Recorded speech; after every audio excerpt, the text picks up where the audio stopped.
नमस्कार दोस्तों, स्वागत है आपके अपने YouTube channel AB technical classes में। जैसा कि आप जानते हैं, हम पढ़ा रहे हैं principle of teaching. Principle teaching के अंतर्गत हमारी 3 क्लास पहले हो चुकी है। चौथी क्लास में आज हम पढ़ेंगे एक अच्छे प्रशिक्षक के आवश्यक लक्षण। एक अच्छे प्रशिक्षक के अंतर्गत क्या उसके अंदर लक्षण होते हैं। Essential traits of a good instructor. इसके अंदर सबसे पहले होती है एक आदत, जिसे क्या है, आदत को हैबिट भी कहते हैं।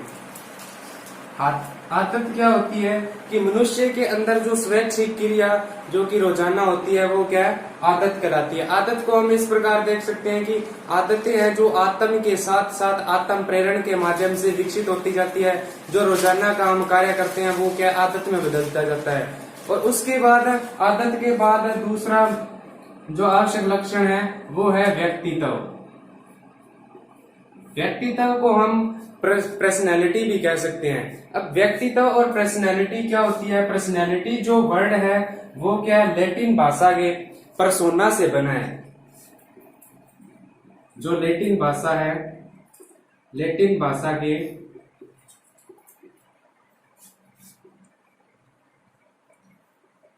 परसोना से बना है। इस परसोना का अर्थ होता है मुखौटा।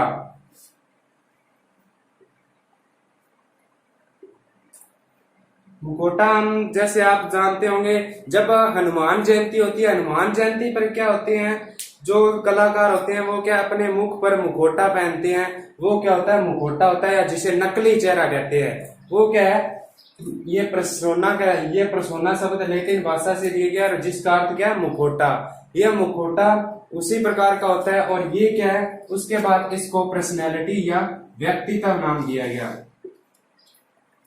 ये व्यक्ति का व्यक्तित्व होता है। उसके बाद व्यक्तित्व होता है, जो व्यक्तित्व 2 प्रकार के होते हैं। व्यक्तित्व 2 प्रकार के होते हैं। कौन कौन से होते हैं। एक नंबर होता है व्यक्तित्व अंतर्मुखी।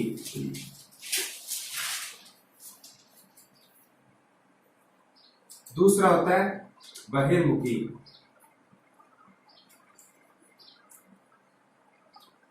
ये 2 प्रकार के होते हैं। एक अंतर्मुखी होता है जिसे इंट्रोवर्टेड कहते हैं, और एक बहिर्मुखी होता है जिसे एक्सट्रोवर्टेड कहते हैं। इंट्रोवर्टेड वह व्यक्ति होता है जो अकेलेपन में खुश रहता है। उसके साथ ना उसका किसी के साथ बोलचाल होता है ना, और उसकी बस जो अपना काम है वो अपने में करने में वो सहमति रखता है, या किसी के साथ बोलचाल नहीं होती। और बहिर्मुखी व्यक्ति तब वो होता है जो सबके साथ बोलता है, सबके साथ प्रसन्नता से रहता है, सबके साथ कार्य करके खुश होता है। उसके बाद क्या है, ये दोनों गुण जिस व्यक्ति में होते हैं, ठीक है, ये जो अंतर्मुखी और बहिर्मुखी, इंट्रोवर्टेड और एक्सट्रोवर्टेड, जो दोनों गुण है जिस व्यक्ति में होते हैं उसे उभयमुखी कहते हैं। उभयमुखी। इसके अलावा नेक्स्ट टॉपिक आता है, उसमें क्या होता है, निम्न जो आगे जो हम बताएंगे वो क्या है, जो पर्सनैलिटी को प्रभावित करने वाले कौन कौन से कारक हैं। जैसे कि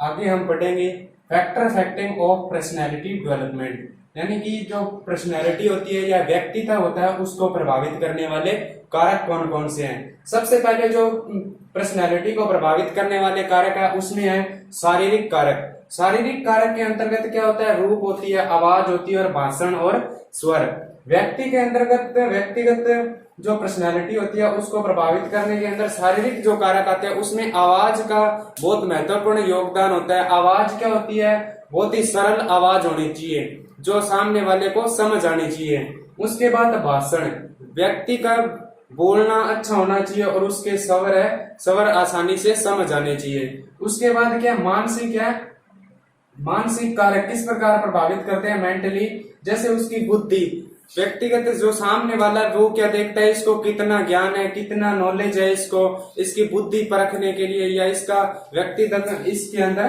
प्रभावित करता है। उसके बाद इसकी ज्ञान है स्मृति। स्मृति के अंदर है, स्मृति को हम मेमोरी कह सकते हैं। मेमोरी क्या होती है, बंदे की जो मेमोरी जिसे कह सकते हैं, उसको कितना याद रहता है, क्या नहीं रहता, और उसकी सोच किस प्रकार होती है, कैसे इसकी अच्छी सोच है, बुरी सोच है, ये भी व्यक्तिगत क्या इस पर्सनालिटी को प्रभावित करता है। उसके अंदर फैमिली के अंदर देखा जाए, पारिवारिक के अंतर्गत उसका परिवार कैसा है, रिश्तेदार कैसे हैं, रहने वाले पड़ोसी कैसे हैं, कौन से समाज में रहता है। उसके बाद है भावनात्मक, इमोशनली व्यक्ति कैसा है, इमोशनली व्यक्ति कैसा, उसके अंदर अगर व्यक्ति खुश है, अगर व्यक्ति खुश है तो वो क्या है बहुत अच्छे तरीके से आपको समझा पाएगा। अगर बेचैन है तो उसका क्या मन कहीं और होगा, बता कुछ और रहेगा, तो अपने को क्या है वो सिखाने में असमर्थ रहेगा। उसके बाद उसका नेचर कैसा है, स्वभाव कैसा है, स्वभाव के बारे में भी, स्वभाव भी इस व्यक्तिगत को प्रभावित करता है। उसके बाद उसका लिंग क्या है, पुरुष है महिला है, महिला की ओर क्या व्यक्ति अधिक अट्रैक्टिव होते हैं, उसके आधार पर। उसके बाद सांस्कृतिक उसका धर्म है, समुदाय है, ये भी क्या है इस व्यक्तिगत को क्या है प्रभावित करते हैं। नेक्स्ट हम टॉपिक पढ़ेंगे जिसके अंदर व्यक्तिगत विकास।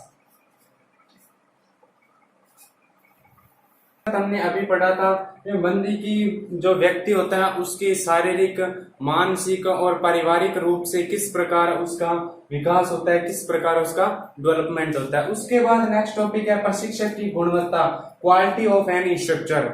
व्यक्ति प्रशिक्षक की गुणवत्ता क्या होती है, सबसे पहले क्या होता है शारीरिक गुणवत्ता, यानी फिजिकली क्वालिटी के अंतर्गत व्यक्ति कैसा होना चाहिए। फिजिकल क्वालिटी के अंतर्गत उसका क्या है स्वास्थ्य अच्छा होना चाहिए। स्वास्थ्य अच्छा होगा तो वो क्या प्रशिक्षक बच्चों के अंदर रुचि लेगा और उन्हें अच्छी तरीके से समझा पाएगा जो भी जॉब होगी उसके बारे में। उसके बाद क्या अच्छे स्वास्थ्य के अलावा उसकी पोशाक और भेष उसका अच्छा होना चाहिए, सरल कपड़े होने चाहिए पहनने के लिए, और उसके बाद साफ सुथरे होना चाहिए, जिससे भड़काऊ नहीं होना चाहिए, जिससे क्या है शिक्षार्थियों का ध्यान भटके। उसके अलावा क्या होती है उसकी जो आवाज है वो आवाज क्या है वॉइस क्या है साधारण और सरल होनी चाहिए। इसके अलावा क्या है नेक्स्ट है उसकी मानसिक गुणवत्ता। मानसिक गुणवत्ता में अगर देखा जाए तो क्या होता है कि उसे मानसिक गुणवत्ता के अंतर्गत जो विषय करवा रहा है उस विषय के बारे में विस्तृत ज्ञान होना चाहिए। उसके बाद उसका जो सिद्धांत है, जो सिद्धांतों के बारे में उसको ज्ञान होना चाहिए। उसके बाद सीखने के रूप में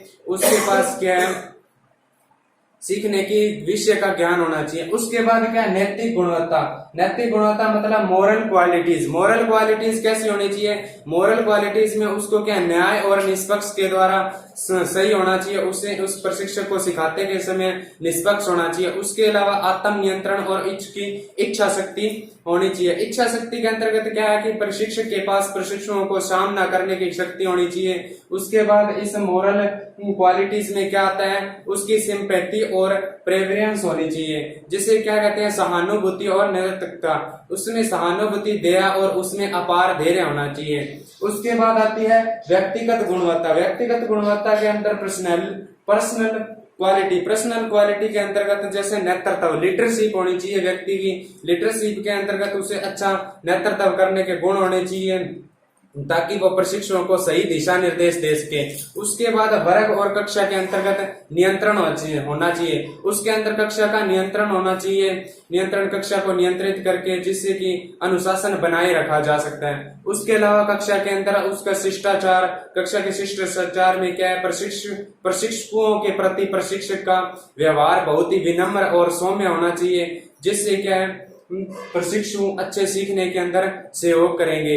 उसके अलावा उसके अंदर अच्छी आदतें होनी चाहिए। वो प्रशिक्षक एक समय का पाबंद होना चाहिए, नियमितता होनी चाहिए उसमें और ईमानदारी होनी चाहिए।